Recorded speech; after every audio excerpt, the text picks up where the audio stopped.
Քննարկումների և քվեարկության փակ գաղտնի քվեարկության արդյունքում քաղաքացիական պայմանագիր կուսակցության վարչությունը որոշեց քաղաքացիական պայմանագիր կուսակցության խորհրդարանական խմբակցությանը առաջարկել ազգային ժողովի մշտական հանձնաժողովի նախագահների հետևյալ թեկնածությունները. Աշխատանքի և բարեկեցության հարցերի մշտական հանձնաժողով Նազեր Հանդանյան, կրթության, գիտության, մշակույթի, սպորտի և սփյուռքի հարցերի մշտական հանձնաժողով Սիսակ Գաբրիելյան,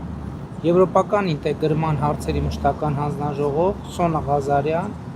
Մարդու իրավունքների պաշտպանության և հանրային հարցերի մշտական հանձնաժողով Զարուհի Բաթոյան, Պաշտպանության և անվտանգության հարցերի մշտական հանձնաժողով Վիլեն Գաբրիելյան, Պետական իրավական հարցերի մշտական հանձնաժողով Արուսյակ Ջուլհակյան,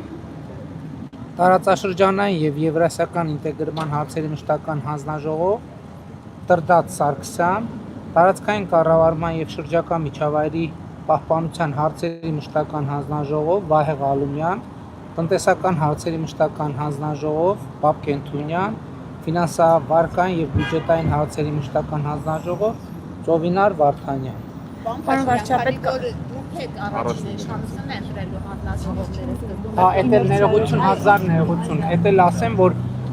այս ընտրությունը չի նշանակում, որ նշված բոլոր անձինք ընտրվեն հանձնաժողովի նախագահ, որովհետև գիտեք, որ որոշակի սկզբունքով դա կախված է նաև նրանից, թե ընդդիմության ներկայացուցիչները որ հանձնաժողովները կընտրեն։ Առաջինը դուք եք, որ երկու հանձնաժողովն եք որոշել վերցնել։ Դե գիտեք, դա լրացուցիչ քննարկման կարիք ունի, չնայած մենք քննարկել ենք, բայց այդ խորհրդարանական մեր գործընկերները կասեն, որովհետև դեռ ժամանակ կա ինչ-որ քննարկումներ կլինեն, այսինքն մենք քննարկում ունեցել ենք, որոշել ենք, բայց քանի որ դեռ ժամանակ կա, հնարավոր է ինչ-որ ճշգրտումներ լինեն, դրա համար ես հիմա չեմ։ Պարոն վարչապետ, կարող եմ թեմայից դուրս երկու Տվեց վստահության ձայն, որովհետև երկրորդ փուլով է տեղի ունեցել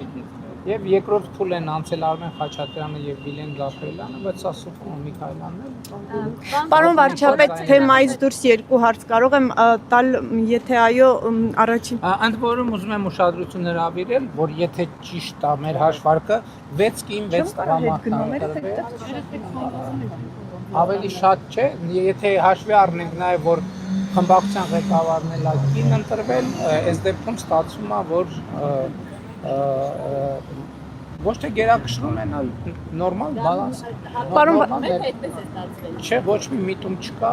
եղել է փակ գաղտնի քվեարկություն եւ այդպես։ Բոլոր տեխնացուներ միաձայն են Պարփաշինյանի տվել թե տարաձայնությունները։ Ոչ մի տեխնացու միաձայն չի։ արդյունքներն։ Ոչ մի տեխնացու, դե արդյունքները որոշ դեպքերում եղել են երկրորդ փուլ, ընդ որում Էսա ասեմ 4-5 դեպք ունենք, երբ որ ձայները բաշխվել են 9-10, այսինքն մի ձայնով, մի ձայնի առավելությամբ։ Հավանիչ տեսանյութը և բաժանորդագրվիչ նորությունները բաց չթողնելու համար